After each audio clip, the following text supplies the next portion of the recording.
샬롬. 4월의 마지막 주일입니다. 봄비가 내리고 있는데요, 늘 우리를 은혜로 적셔 주시는 하나님 아버지께 예배로 나아갑시다. 우리 주 예수 그리스도의 아버지 하나님을 찬송하리로다. 그의 많으신 긍휼대로 예수 그리스도를 죽은 자 가운데서 부활하게 하심으로 말미암아 우리를 거듭나게 하사 산 소망이 있게 하시느니라. 이스라엘아 들으라. 우리 하나님 여호와는 오직 유일한 여호와시니 너는 마음을 다하고 뜻을 다하고 힘을 다하여 내 하나님 여호와를 사랑하라. 아멘. 우리 전심으로 하나님 아버지께 찬양 드립시다.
이제 우리 함께 하나님 말씀 보겠습니다. 디모데전서 3장 1절에서 13절입니다.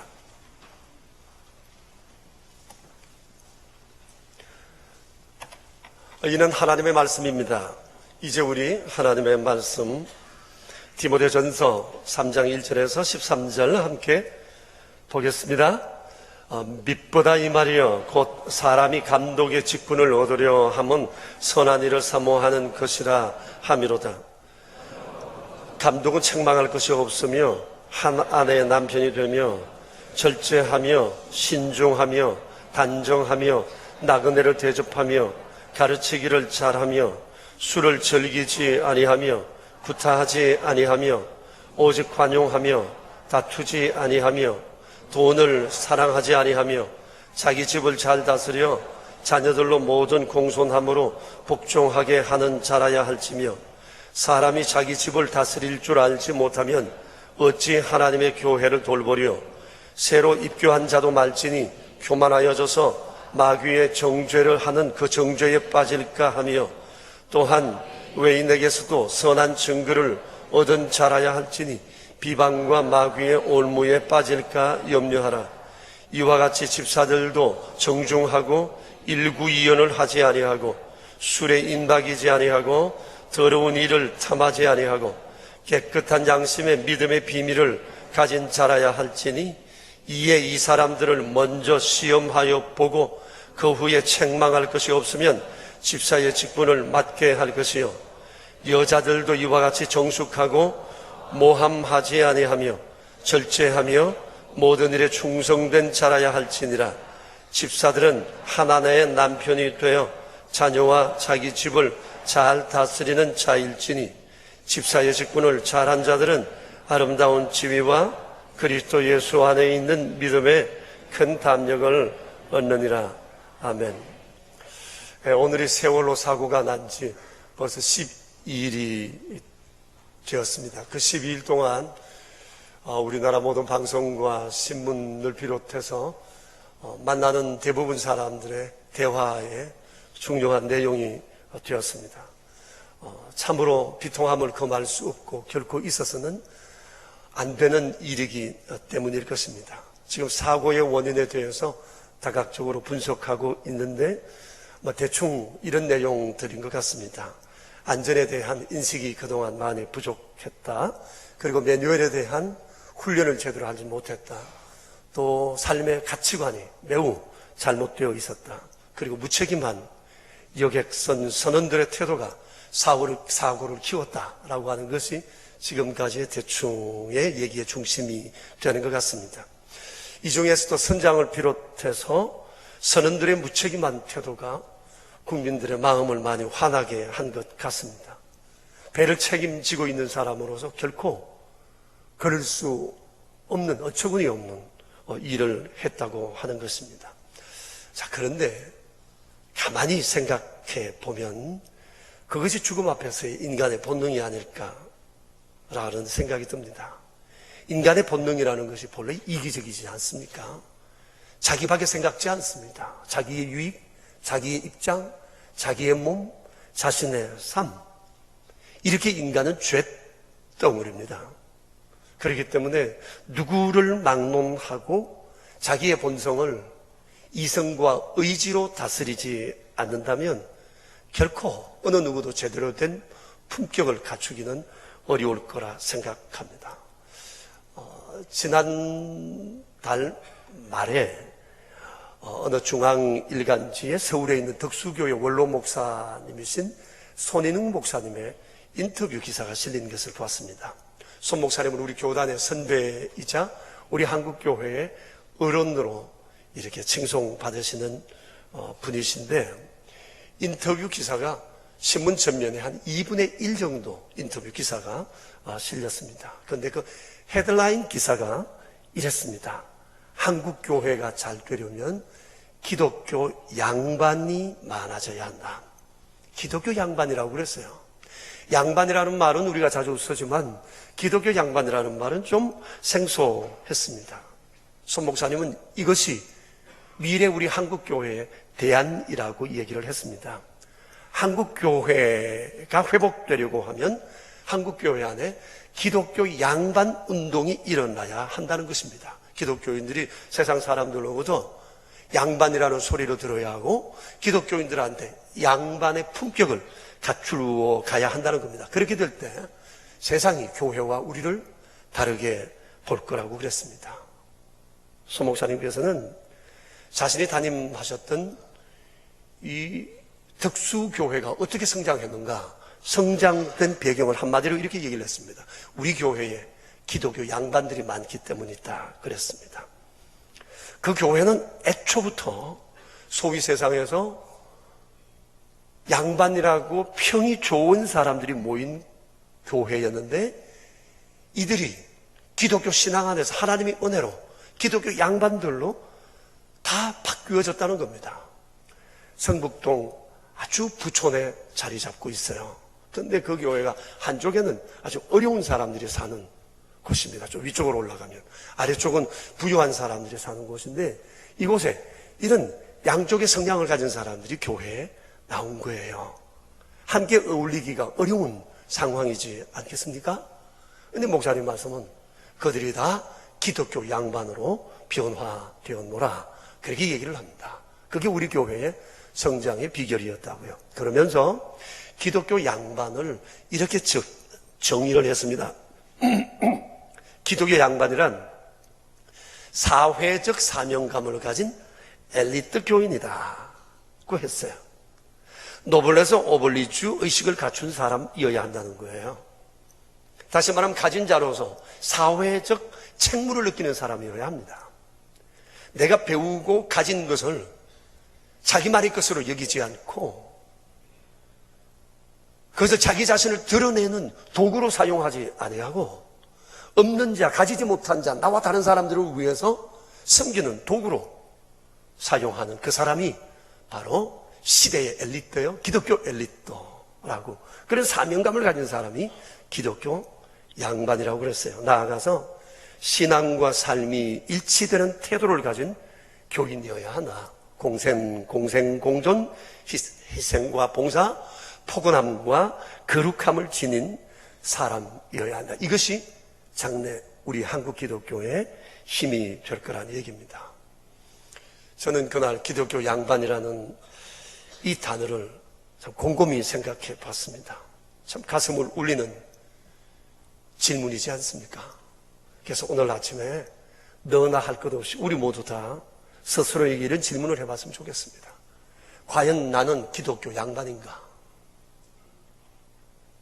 내 안에는 기독교 양반적 요소가 얼마나 내재되어 있는가?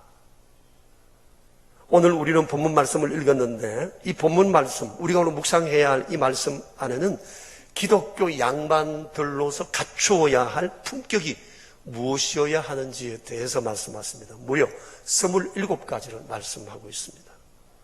여러분, 오늘은 우리 교회 항존직 선거가 있는 날이기도 합니다. 직분자가 되려고 하시는 분들은 귀담아 들으셔야 합니다.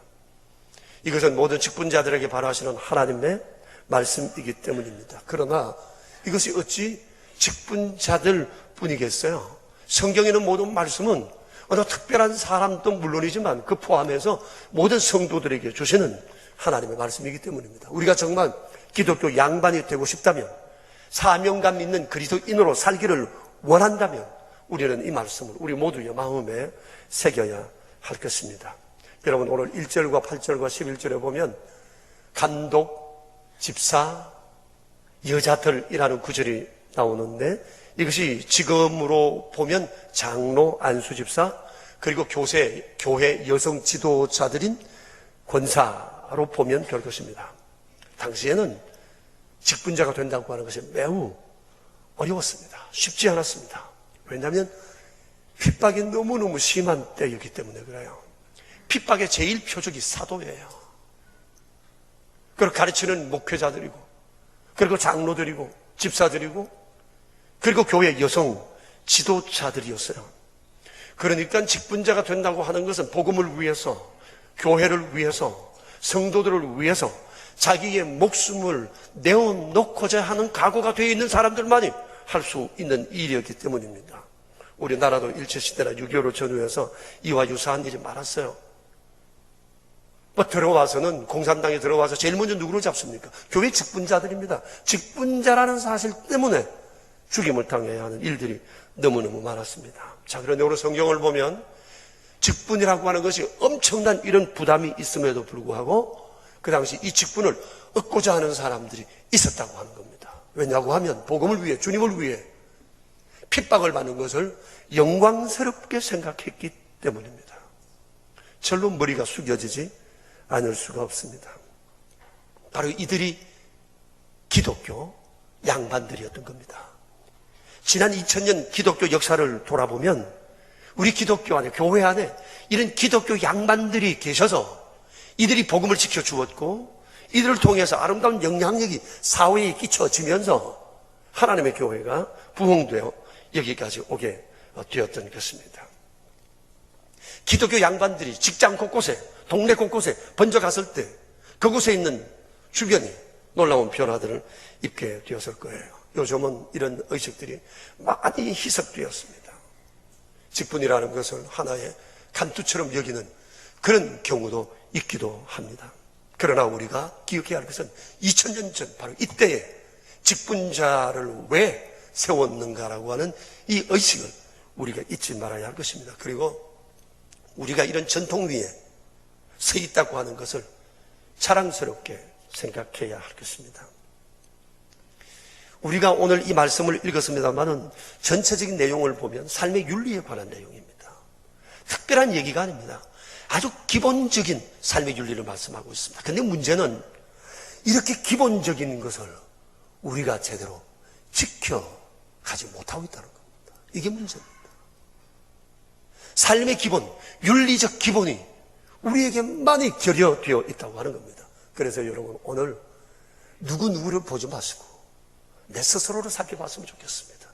오늘 이 27가지 주님이 제시하시는 이 윤리 앞에 나는 제대로 기본기가 되어 있는 사람인가? 자신을 한번 돌아볼 계기로 삼았으면 좋겠습니다. 먼저 1절에서 주님이 이렇게 말씀하세요.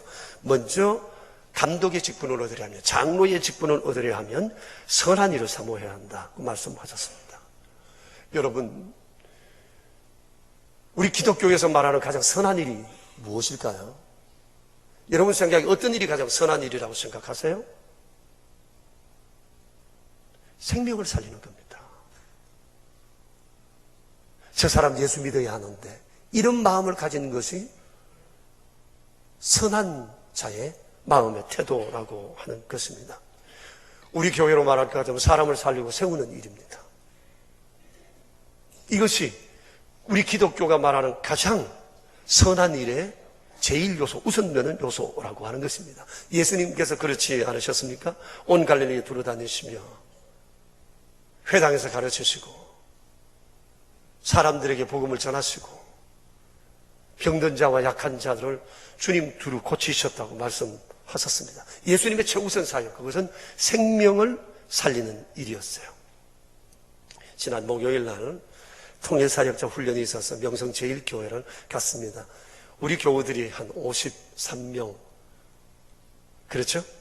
예, 또 그쪽 교인들이 한 50여 명, 이렇게 많이들 모여서 우리가 훈련을 하루 받고 왔는데, 마침 그곳에 오신 장신대 교수님과 함께 얘기를 나누던 중에 요즘 신학생들의 선교적 열정이 어떤가라고 제가 질문을 했습니다. 그런데 그 교수님이 아주 충격적인 얘기를 하세요. 신학생들의 64%가 전도한 경험이 없다는 겁니다. 그리고 그분이 최근에 이곳에 있는 어느 신학교의 선교 동아리 모임에 강의가 있어서 가셨어요. 선교사 지망생들이 모인 곳이니까 얼마나 열정이 있겠어요? 강의하던 중에 물으셨답니다. 여러분 중에 전도해본 사람 있으면 손 들어봐라. 한 사람도 없더라고요. 선교사로 나갈 마음이 있어서 모인 사람들이 전도를 안 해봤다는 거예요. 여러분 이거 어떻게 생각들 하세요? 그들은 전도에 관해서 책 많이 읽었을 거예요. 함께 세미나 많이 했을 겁니다. 공부도 했을 거예요. 훈련도 했을 겁니다. 기도도 했을 겁니다.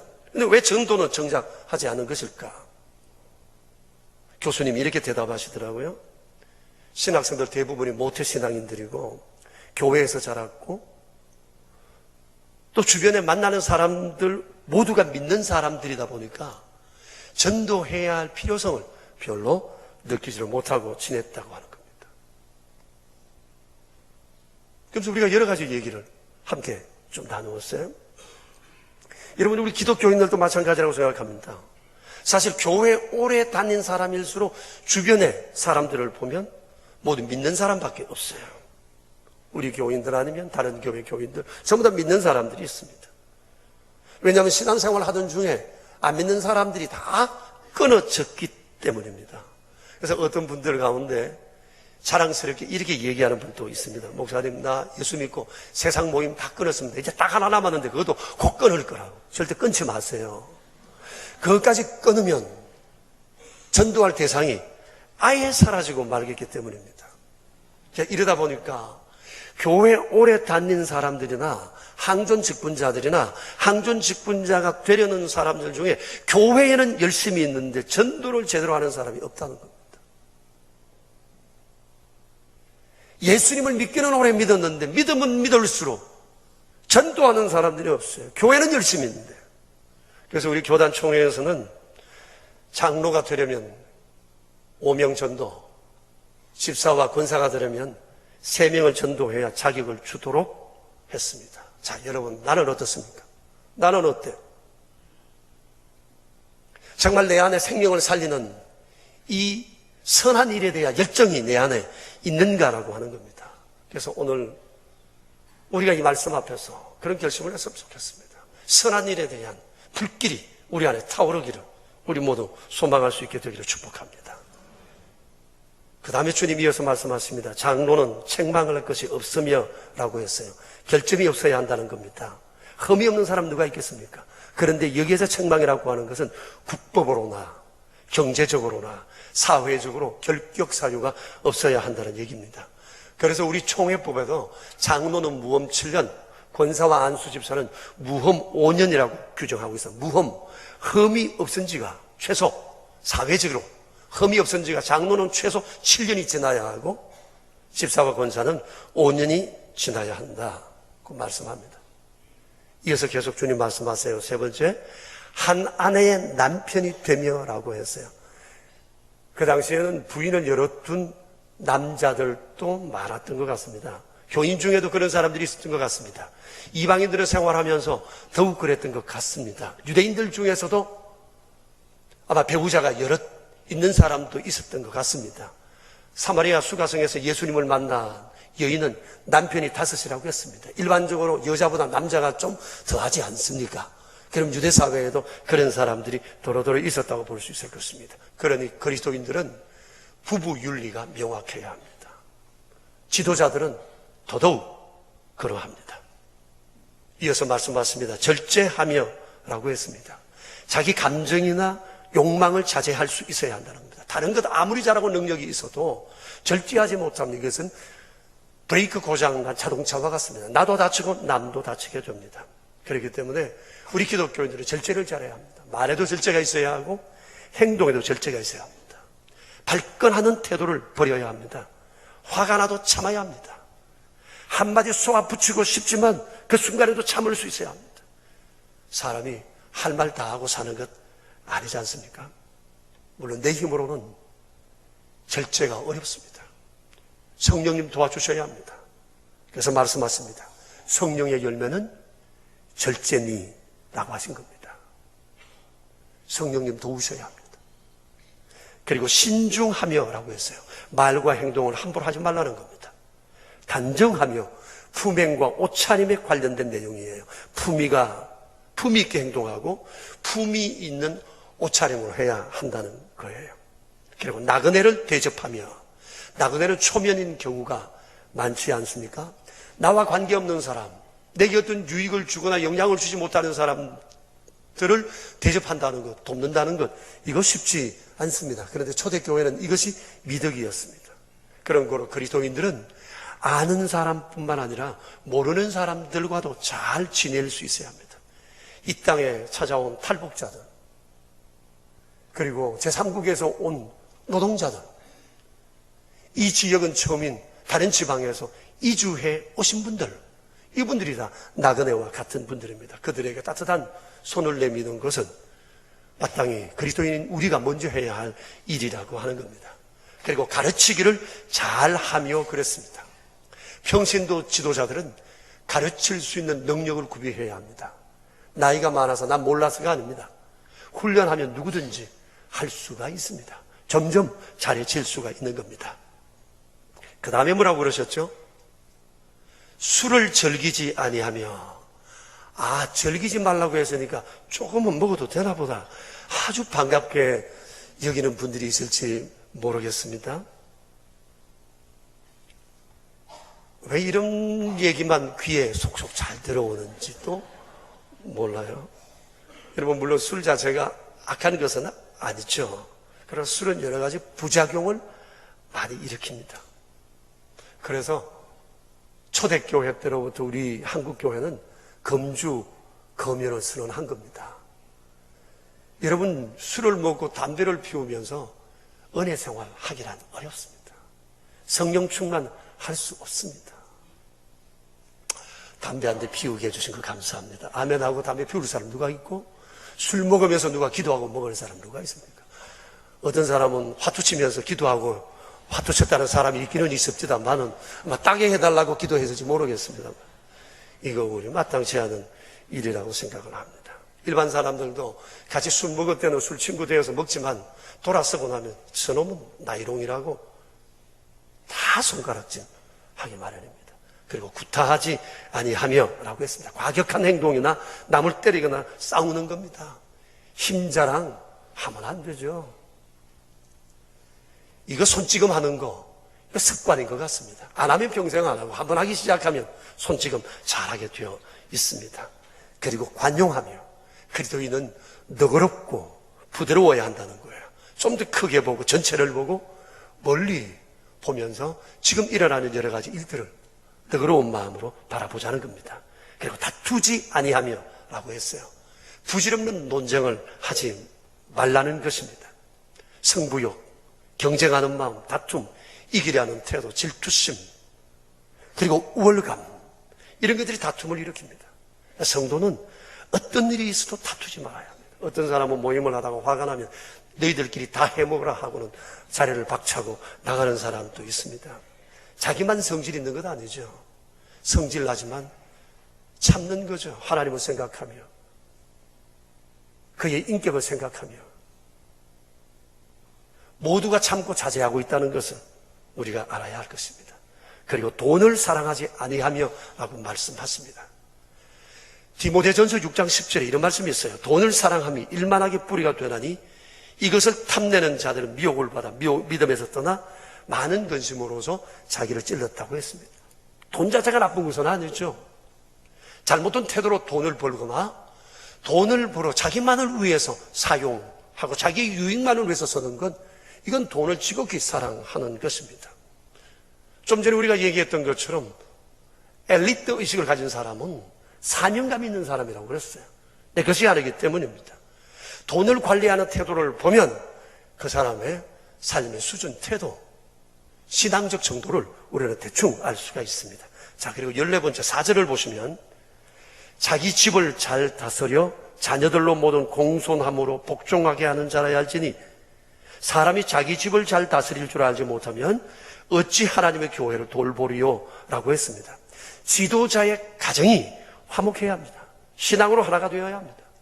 모든 그리스도인이 그래야 하지만 특히 지도자가 되려는 사람들은 가정 안에서의 권위를 가지고 있어야 합니다. 남편이, 아버지가 한마디 하면 권위가 서는 그런 아버지가 될 수 있어야 합니다. 이것은 가장 기본적인 얘기라고 말할 수가 있습니다. 그리고 새로 입교한 자도 말지니 교만하여져서 마귀를 정죄하는 그 정죄에 빠질까 함이라고 했어요. 믿은 지 얼마 되지 않는 사람 열심히 있다고 해서 지도자로 세우면 안 된다는 겁니다. 제 잘난 줄로 생각하고 교만하기 쉽기 때문입니다. 교만이 문제예요. 그러므로 여러분, 어떤 경우에도 나는 자격 있다 말하지 마십시오. 그는 정말 자격 없는 사람입니다. 그렇다면 더 깨어져야 합니다. 내려가고 또 내려가야 합니다. 인생의 재료점에 서서 그때도 여전히 할렐루야 아멘 할 수 있는 사람이어야 될 것입니다. 계속 주님 말씀하세요. 외인에게서도 선한 증거를 얻은 자라야 할지니 비방과 마귀의 올무에 빠질까 염려하라. 그렇습니다. 교회 안에서만 잘하는 자가 아니라 밖에서도 안 믿는 사람들로부터 존경을 받는 사람이어야 합니다. 그래야 전도가 막히지 않기 때문입니다. 교회 지도자라면 더더욱 마찬가지입니다. 우리 교회가 처음 직분자들을 세울 때 주변 사람들로부터 추천서를 받아오도록 한 적도 있었습니다. 이게 중요한 부분이기 때문이죠. 지금은 그렇게 하고 있지를 않습니다만은 외인으로부터도 칭송을 받는 자라야 한다 그랬습니다. 그리고 집사들에 대한 얘기를 합니다. 이와 같이 집사들도 정중하고 그랬어요. 이와 같이라는 말은 위의 것은 물론이지만 또 더 못해요. 정중하라 말씀하세요. 촐랑대면 안 된다는 얘기입니다. 무게감이 있고 점잖해야 한다. 그런 얘기일 겁니다. 그리고 일구이연을 하지 아니하고 말에 진실해야 한다는 거예요.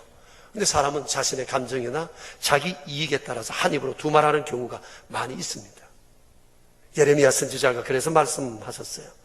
만물보다 심히 부패한 것이 인간의 마음이다. 과장된 말, 거짓말, 일구이연, 이것이 평화를 깨뜨리는 사람입니다.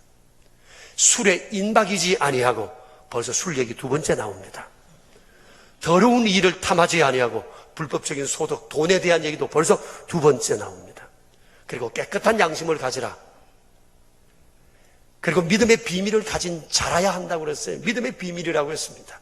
우리 예수 믿는 사람들 안에는 믿음의 비밀이 있습니다.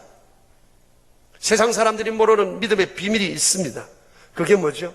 예수님 믿고 죄사함 받아 하나님의 자녀가 되어 부활 영생한다 라고 하는 이 믿음, 이게 있습니다. 세상 사람과 아주 차별되는 내용입니다. 세상 사람 모릅니다. 그런 거로 그리스도인들, 특별히 지도자가 되려는 사람들은 이런 믿음에 대한 확신, 구원의 확신이 있어야 하는 것입니다. 그리고 10절에 보면 이에 이 사람들을 먼저 시험하여 보고 그 후에 책망할 것이 없으면 집사의 직분을 맡게 하라고 말씀하십니다. 직분자를 세우되 급하게 세우지 말라는 겁니다. 시간을 두고 살펴보라는 겁니다. 시간과 함께 이런저런 사건을 겪다 보면 그 사람의 본심이 드러나게 되고 성숙함의 정도가 보일 수 있기 때문에 급하게 세우지 마라. 천천히 사람을 살펴본 다음에 세우라는 겁니다. 구별하라는 거죠. 그리고 그 다음 여자들도 이와 같이 정숙하고 11절에 말씀하세요. 이와 같이 그 위의 것은 물론이지만 남자들이 지켜야 할 그 모든 것은 물론이지만 거기에 더 보태요. 여자는 정숙하라 말씀을 하세요. 품행이 단정해야 한다는 얘기입니다.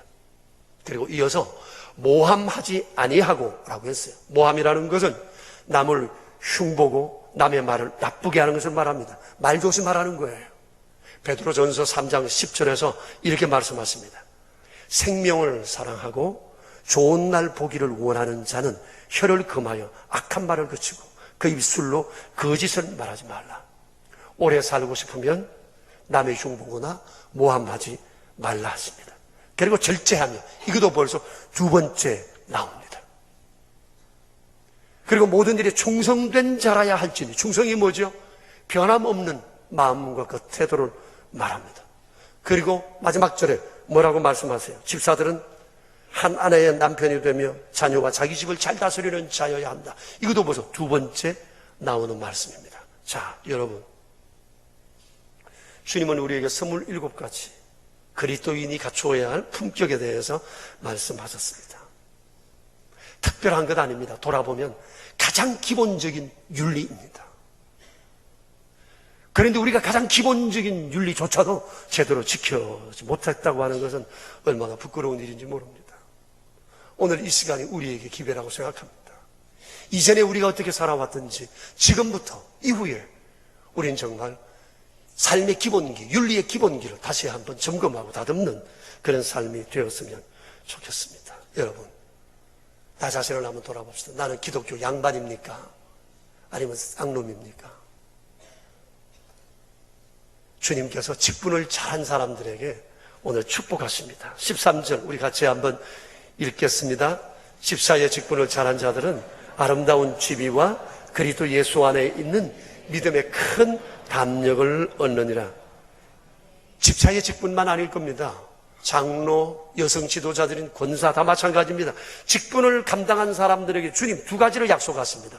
아름다운 지위를 얻게 하리라. 사회적으로 더 좋은 지위를 얻고 더 중요한 일을 맡게 되고 존경을 받게 될 거라고 하는 얘기입니다. 그럴 수밖에 없지 않겠습니까? 그리스도인들도 기본적인 윤리가 제대로 지켜지지 않으면 세상 사람들은 더더욱 그럴 겁니다. 여러분 27가지 윤리적인 태도로 구비하고 세상을 나간다고 하면 세상이 사랑하지 않을 수가 없습니다. 그 사람을 붙들어주지 않을 수가 없어요. 그 사람을 존경하지 않을 수 없을 것입니다. 기독교인들은 얼마나 유익한 삶을 사는지 모릅니다. 교회에 와서 하나님 앞에서 어떻게 하면 먼저 하나님 눈에 들까? 우리가 많이 노력하지 않습니까? 여기에서 훈련받아 나가면 반드시 성공하게 된다는 얘기입니다. 그래서 주님은 품격을 제대로 갖추는 사람이 되라고 말씀을 하세요. 그리고 믿음의 큰 담력을 얻게 될 거라고 그럽니다.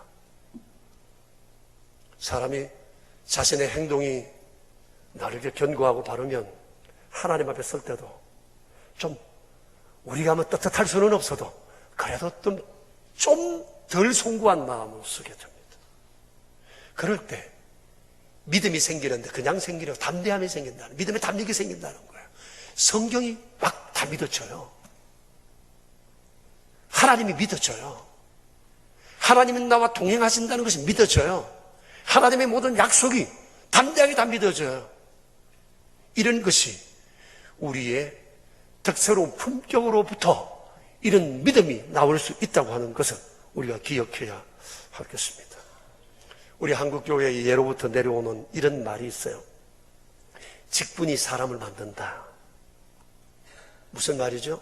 좀 사람이 좀 부족해 보여도 세워놓으면 사람이 달라지고 신앙이 달라진다는 거예요.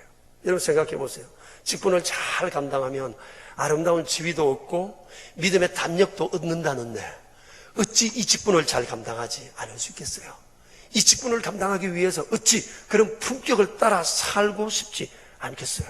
자, 그러니 직분을 맡으면 이렇게 살려고 노력하다 보면 결국 그 직분이 사람을 만들고 또 영향력 있는 삶을 살아가게 한다는 겁니다.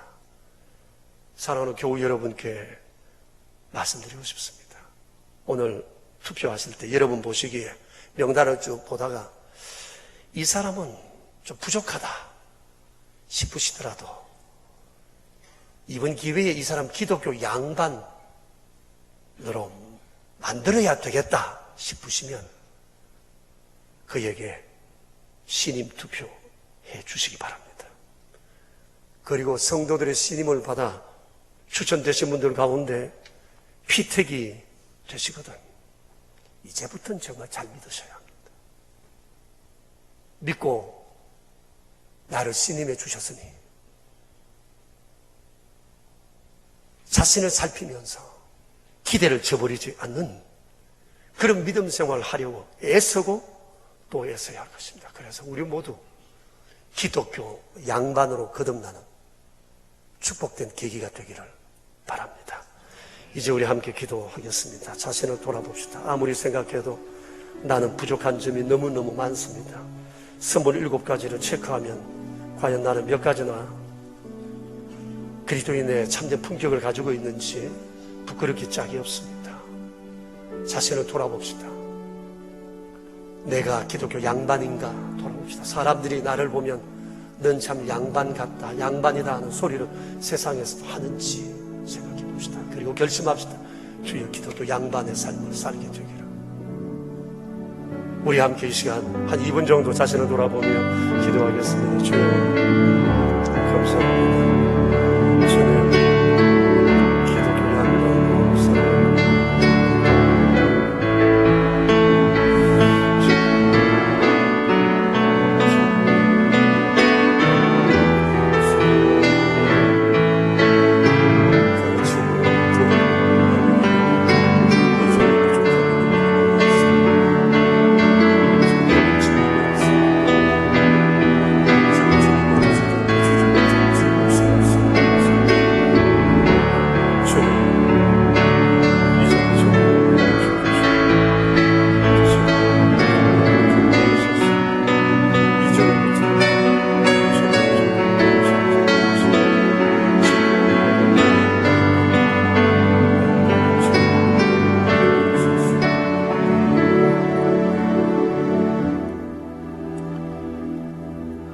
주님 구원받은 놀라운 은총을 입은 자로 살면서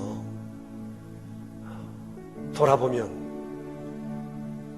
윤리적 기본은 제대로 아직까지도 갖추어지지 못한 채 살아가고 있는 자신을 보게 됩니다.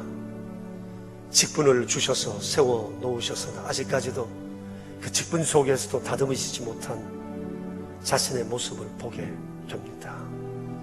27가지 너무나 평범한 기본적인 윤리를 저희들에게 말씀하셨으나 제대로 기본기조차 갖추어지지 않은 저희 자신들을 볼 때가 많습니다. 스스로도 갖추지 않으면서 우리가 남에 대해서 이렇고 저렇고 할 말은 또 어찌 그리 말하는지 모릅니다. 당신은 기독교 양반인가라고 물을 때 선뜻 대답할 수 없는 것은 아직까지 우리 안에 너무나도 부족함과 죄스러움이 많기 때문입니다. 아무리 주님 앞에 고치고 또 고쳤다 할지라도 나는 이제 준비가 다 되었다 말할 수 있는 사람이 또 누가 저희 가운데 있겠습니까? 살아가는 평생 동안 날마다 주의 은혜 감사하며 주님 앞에 늘 송구하며 부족하며 죄송하다는 마음으로 겸손히 살아가는 저희들이 되게 해주시기 바랍니다. 우리 교회가 오늘 항존 직분자들을 선택합니다. 자격이 온전히 갖추어진 사람들을 세운다고 하기보다도 그렇게 되기를 바라는 마음으로, 간구하는 마음으로, 축복하는 마음으로 피택하려 합니다. 자비로우신 아버지, 이 일로 인해 우리 교회가 양반교회라는 소리 듣게 해주시고 아름다운 소식이 온 천지로 번져나가 기독교 양반운동이 이 땅 가운데 아름답게 일어날 수 있도록 주여 한국교회를 복되게 하여 주시옵소서. 우리 구주 예수 그리스도 이름으로 기도합니다. 아멘. 자비로우신 아버지, 풍성하신 은혜와 사랑으로 저희를 이끌어 여기까지 오게 하시고 참으로 허물진나 오늘 허물진 손으로 주님 앞에 귀한 예물을 구별하여 드립니다. 잘하고 싶은 마음 간절하여 이 마음으로 주님 앞에 드립니다. 정성껏 구별하여 드리는 귀한 예물들 위에 은총을 내리시고 아름다운 지위와 믿음의 담대함을 더하사 주의 영광을 세상 가운데 드러내는 영향력 있는 믿음의 사람들로 살 수 있도록 도와주시기 바랍니다. 11조 예물을 구별하여 드리는 손길들 위에 은혜를 더하여 주셔서 날마다 주께서 소중히 여기시는 아름다운 것들로 삶 가운데 넘치게 채워주시고 감사 예물과 주정 헌금, 오른손 헌금과 완달라 선교 헌금과 사랑의 식탁을 구별하여 드린 귀한 손길들 기억해 주셔서 참으로 하나님 기뻐하시는 아름다운 삶 살아가도록 도와주시옵소서. 우리 구주 예수 그리스도 이름으로 기도드리오며 이제는 교회의 머리이신 주 예수 그리스도의 은혜와 만복의 근원이신 아버지의 사랑하심과 저희 안에 계셔서 말씀을 따라 살도록 도우시는 성령님의 교통하심이 모인 저희 무리들과 명선의 모든 가족들과 주님의 몸 되신 교회 위에 이제로부터 영원히 함께 계시옵기를 간절히 축원하옵나이다. 아멘.